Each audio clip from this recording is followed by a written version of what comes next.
Dans mon épisode sur l'effet placebo, je vous avais rapidement parlé du chien de Pavlov. Ivan Pavlov était un scientifique russe qui avait découvert qu'on pouvait conditionner un chien à saliver au son d'une clochette. Tout ce qu'il fallait faire, c'était simplement de faire sonner une clochette à chaque fois qu'on allait nourrir le chien.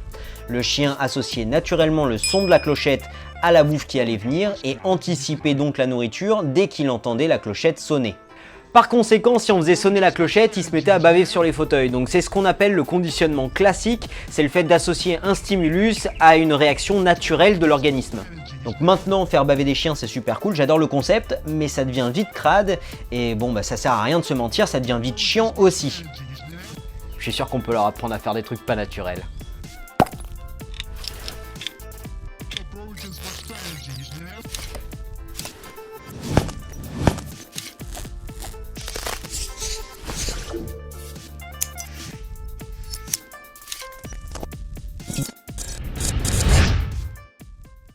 Il y a de ça quelques années, un groupe de scientifiques a réussi à conditionner des pigeons à faire la différence entre des peintures de Monet et des peintures de Picasso.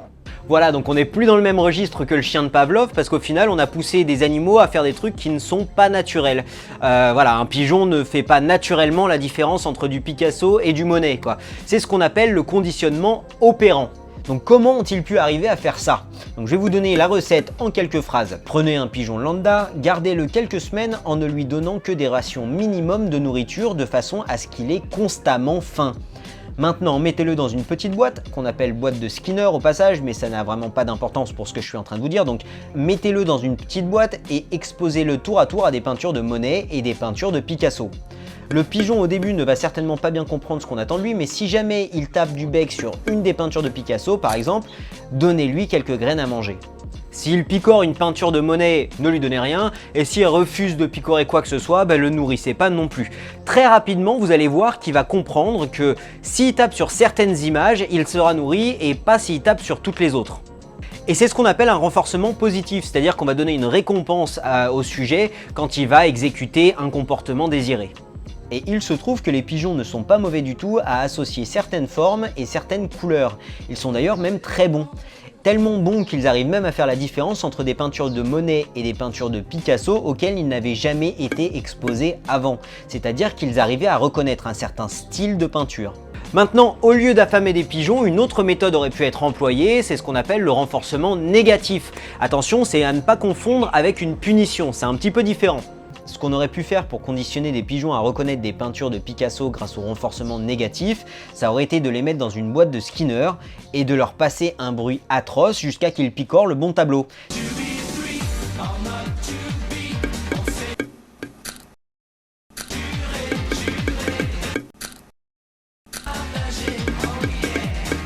S'ils le picorent, alors nous arrêtons le bruit. Donc ça reste du renforcement parce qu'en gros ils ont une récompense s'ils se comportent comme nous le souhaitons, mais au lieu d'ajouter une récompense comme pour le renforcement positif, on enlève quelque chose qui leur casse les burnes à la place. Voilà, donc dans le cas précédent, on a pu apprendre des choses à des pigeons en les récompensant, donc faut le dire vite quand même parce qu'on les a quand même affamés avant de les nourrir, mais bon, on a quand même finalement réussi à leur faire rentrer un petit peu de culture dans leur tête de piaf. Donc les récompenses marchent bien, mais les punitions? En général, on utilise les renforcements quand on veut inciter un sujet à reproduire un certain comportement, et les punitions pour inciter un sujet à arrêter un certain comportement plus vite. Par exemple, on va donner une croquette au chien s'il donne la patte, mais s'il bouffe les sièges de la Clio, il va se faire engueuler. Donc voilà, de la même façon qu'un renforcement, une punition peut être soit positive, soit négative. Donc voilà, positive, ça serait genre t'as bouffé les sièges de la Clio, je t'engueule, donc j'ajoute une engueulade entre guillemets. Ou alors négative, c'est-à-dire bon voilà, t'as bouffé les sièges de la Clio, pas de gratouille sur le ventre ce soir par exemple. Il a existé une expérience scientifique très controversée sur les punitions justement. C'est l'expérience du petit Albert. L'expérience du petit Albert avait pour but de montrer qu'une phobie pouvait être développée suite à un processus de conditionnement classique. Les docteurs Watson et Rayner ont donc pris un bébé de 9 mois qu'ils ont exposé à différents animaux. Donc un rat blanc, un lapin, un chien, un singe. Ils ont même exposé l'enfant à différents masques sans que l'enfant ait de réaction de peur ou quoi que ce soit de négatif. Les chercheurs ont donc considéré ces stimuli comme neutres et ont pu passer à la phase de conditionnement de l'expérience. Et maintenant, il est l'heure de faire flipper le bébé! Ils ont donc installé le petit Albert sur un matelas confortable et ont décidé de réintroduire le rat blanc avec le bébé. Mais maintenant, à chaque fois que le bébé allait toucher le rat, un des chercheurs allait taper sur une barre en fer avec un marteau comme un gros psychopathe. L'enfant était donc surpris, il tombait à la renverse et se mettait à pleurer. Voilà, donc ils ont continué leur petit manège un moment pour être sûr que l'enfant avait associé la punition, donc dans ce cas-là, un bruit fort et déplaisant, avec l'animal. Après plusieurs répétitions, le rat était réintroduit avec le bébé sans le bruit. Mais le bébé avait bien associé le rat avec le stimulus et se mettait à pleurer et à vouloir s'échapper dès qu'il voyait le rat. Non seulement ça, mais le bébé avait aussi peur du lapin et de plus ou moins tous les autres animaux ou objets qui avaient de la fourrure blanche.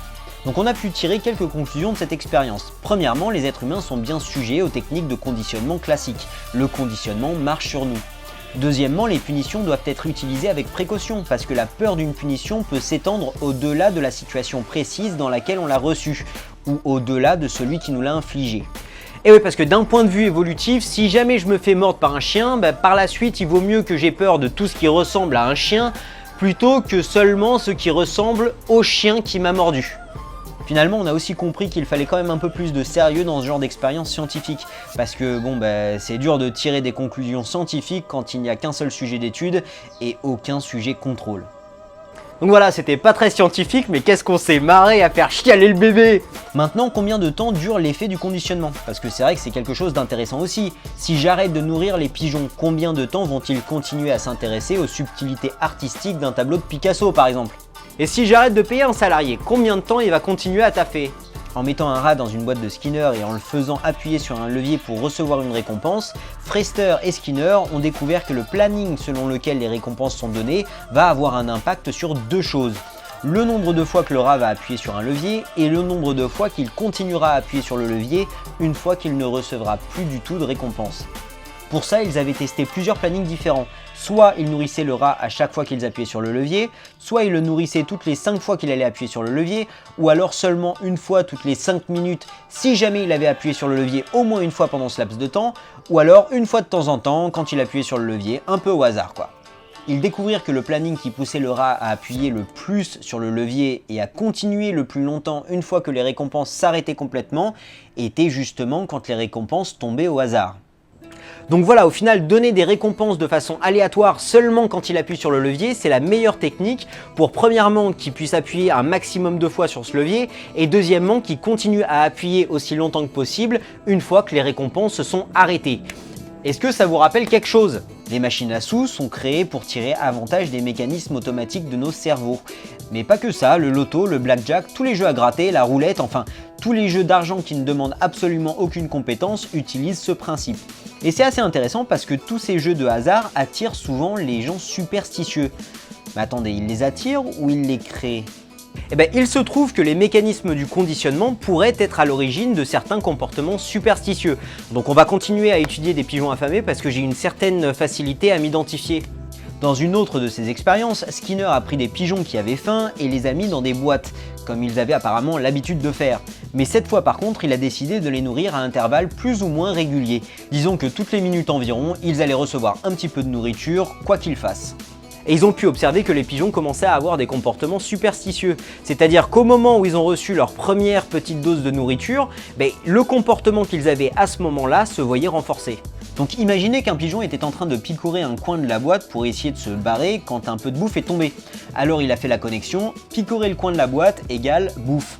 Et plus il essayait de reproduire ce comportement, plus il y avait de chances pour qu'il soit en train de le faire quand la portion de bouffe suivante allait tomber. Et plus ce comportement était renforcé encore et encore. Et tous les pigeons reproduisaient des comportements un petit peu différents. Donc certains tournaient la tête de droite à gauche, d'autres tournaient sur eux-mêmes, d'autres picoraient à un endroit de la boîte. Enfin voilà quoi, chacun avait son petit délire. Donc nos superstitions sont certainement des phénomènes un peu plus complexes que ça.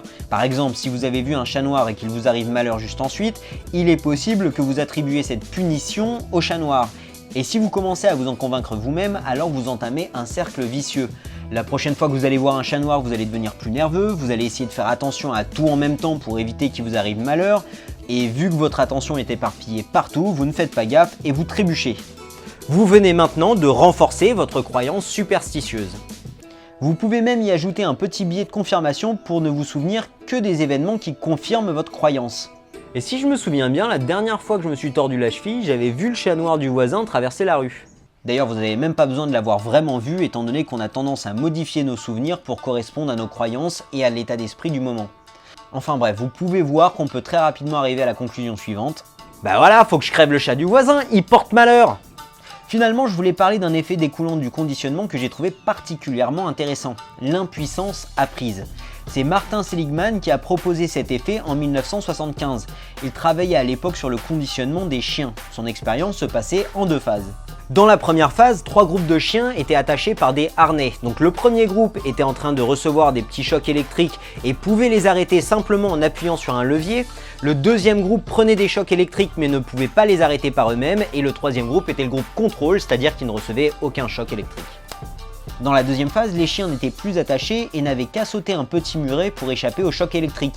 Et il se trouve que les chiens qui faisaient partie du groupe qui ne pouvaient pas échapper au choc électrique dans la première phase n'essayaient même plus de se sortir de leur situation.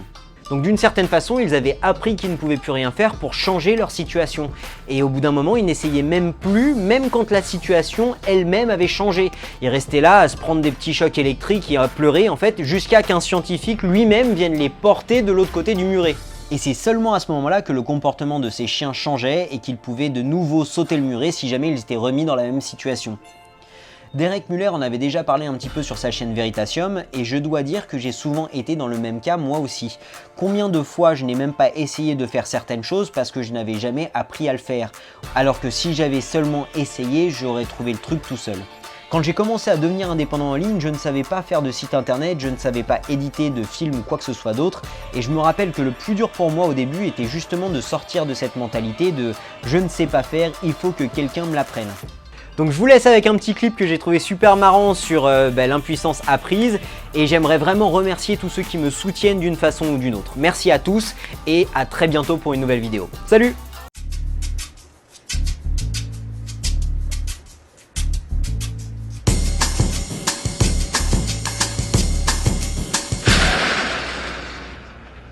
Whoa, that's not good. Oh, I don't need this. I'm already late. Somebody will come. Anybody out there? Do you have a phone? No. Sorry. Somebody! Hello? There are 2 people stuck on an escalator and we need help. Now, would somebody please do something? Help! I don't believe this. You gotta be kidding me. I'm gonna cry. Well, there's not enough left to do, is there?